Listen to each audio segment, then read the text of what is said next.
గానం ఎక్కువైపోతుంది, ముద్దు ఎక్కువైపోతుంది.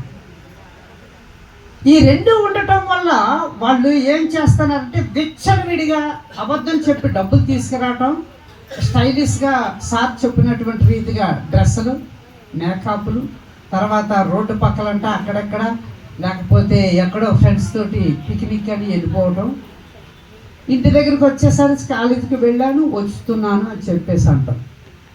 పిల్లలు ఏం చేస్తున్నారు అనేది తల్లిదండ్రులు అస్సలు పరిశీలించటం లేదు. సార్ చెప్పినటువంటి రీతిగా ఇప్పుడు ఈ ప్రస్తుతం వచ్చినటువంటి మూవీస్లో ఏదైనా స్టైల్ వచ్చిందంటే అంటున్నారు శరీరంలో ఉన్న అవయవాలన్నీ ఎక్స్పోజ్ అయినటువంటి రీతిగా.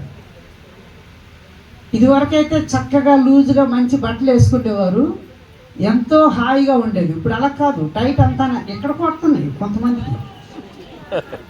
ఈ ఆడపిల్లలు చూసి మగవాళ్ళు కూడా ఈ దుద్దులు పెడుతున్నారు, వాళ్ళు కూడా లెగ్గిన్స్ వేస్తున్నారు. వాళ్ళు కూడా దరిద్రం. మీరు జడలేస్తే వాళ్ళు జడలేస్తారు, మీరు వదిలేస్తే వాళ్ళు వదిలేస్తున్నారు. నిజం, మీ దగ్గర నుంచే వాళ్ళకి అన్ని ఫ్యాషన్లు వస్తున్నాయి. అయితే